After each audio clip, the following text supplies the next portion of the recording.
नमस्कार दोस्तों, आज 7 नवंबर है और आज के द हिंदू में क्या और क्यों पढ़ें हम इसलिए फिर से हाजिर हैं। आज जो सबसे पहली न्यूज़ है, governor delaying crucial bills a matter of concern, है ना। तो सुप्रीम कोर्ट ने कहा है कि यदि राज्यपाल जो है मतलब ज़रूरी बिल हैं उनमें यदि डिले करते हैं तो ये चिंता की बात है। इसी पे बात की गई है। तमिलनाडु सरकार ने ये शिकायत करी थी और इसी पे ये टिप्पणी आई है सुप्रीम कोर्ट की, तो आप इसे पढ़ लेंगे। क्या इसे न्यायिक सक्रियता कहा जा सकता है, ये आप क्वेश्चन लिख के ला सकते हैं। क्या इसे न्यायिक सक्रियता कहा जा सकता है, तो आप इसे लिख के लाएंगे, ठीक है। ये पहला है। और दूसरा हमें जो पढ़ना है वो पेज नंबर 6 पे पढ़ना है। पेज नंबर 6 पे क्या है, a telco double dip attempt that threatens net neutrality, है ना। इन जुलाई year, Telecom Regulatory Authority of India TRAI, at the request of the government, invited a comprehensive consultants on need of possible mechanism for regulation of over-the-top services. It seemed to have stirred up ये hornet nest. अब ये जो OTT है ना, और OTT को regulate करना ये एक टफ कार्य है। टफ का मतलब है एक तरीके से फिल्म प्रमाणन जो बोर्ड है उस तरीके से बात की जा सकती है। अब यहाँ पे ये चीज़ें हो जाएंगी कि किसको किस आधार पर नेग्लेक्ट किया जाए या रोका जाए। रेवेन्यू भी जनरेट हो रहा है ना। तो इस तरीके की चीज़ें हमें देखनी पड़ेंगी और इसके सिद्धांत क्या बनाया जाए, बेसिस क्या हो, है ना। तो इस पे ये बात की गई है, तो ये आप देख लेंगे।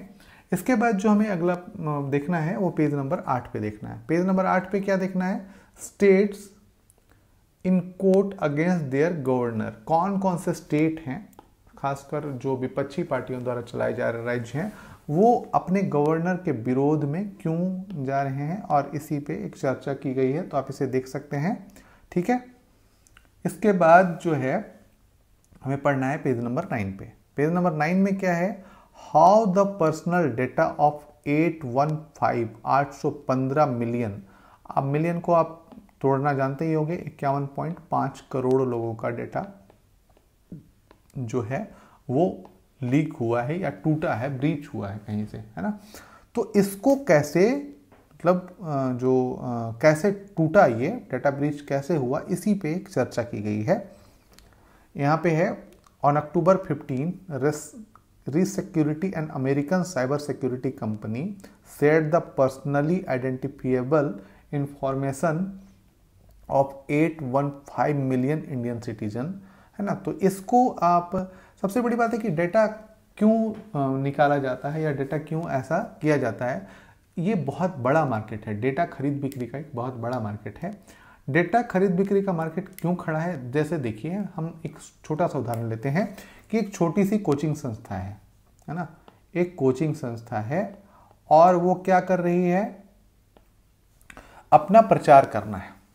उसने क्या करा, डेटा कंपनियों से, जो डेटा बेच रही हैं उन कंपनियों से जिसने 12th पास किया है, उसका एक खास टारगेट है 12 पास आउट बच्चे या 10th पास आउट बच्चे। अब ये 10th पास जिसने भी किया है उनका डेटा, वो कहीं कोचिंग लेंगे, कहीं कुछ करना चाहेंगे, है ना, तो उनका डेटा इनके लिए बहुत काम का है। अब इस डेटा को खरीद लेते हैं ये, और इस डेटा को खरीदने के बाद इस पे मैसेज भेजते हैं, है ना। और इस मैसेज भेजने के बाद ये बच्चा यहाँ एडमिशन लेने के लिए उत्सुक हो सकता है या उसके बारे में जान लेता है, उसके प्रोग्राम के बारे में जानता है। और ये तो हुआ एक सही काम। कई बार कई गलत कामों के लिए भी डेटा की खरीद की जाती है। इसी पे मतलब चर्चा की जा रही है कि आखिर ऐसा क्यों हुआ और कैसे हुआ, इसी पे आप पढ़ सकते हैं इसको। इसके बाद जो है अगली न्यूज़ पढ़ना है, वो है पेज नंबर 12 पे। पेज नंबर 12 पे क्या है, गवर्नमेंट जो है वो एक्सपेंड है Bharat Atta sale to curb rising prices, है ना। भारत आटा गवर्नमेंट कितने में सेल कर रही है, तो 27.50 किलो, मतलब 27.5 रुपये किलो में, मतलब 10 किलो का 275 रुपया, जबकि एवरेज जो वो है 360 रुपये 10 किलो का है, मतलब 36 रुपये किलो है। तो गवर्नमेंट 27 साढ़े 27 रुपये किलो बाजार में बेच रही है। किस नाम से? तो भारत आटा के नाम से, है ना। तो इसी पे अब ये जरूरत क्यों पड़ी? जब भी लगता है, जब जैसे हमारी अर्थव्यवस्था जो है वो मिक्स्ड इकोनॉमी है। मिक्स्ड इकोनॉमी का मतलब ये कैपिटलिस्ट और सोशलिस्ट के बीच की इकोनॉमी है और मिक्स्ड इकोनॉमी है। तो हमें पूंजीपतियों का भी ध्यान रखना है और समाज में भी कोई दिक्कत ना उत्पन्न हो, किसी को बहुत सारी दिक्कतें ना उत्पन्न हो, इसका भी ध्यान रखना है। इसलिए इस तरीके के उपाय किए जाते हैं। तो आप इसको देख लेंगे, ठीक है। इसके बाद जो हमें पढ़ना है वो पढ़ना है पेज नंबर 14 पे। तो 14 पे चलते हैं। यहाँ पे है कि free grains pose medium term fiscal risk can spur competitive populism, है ना।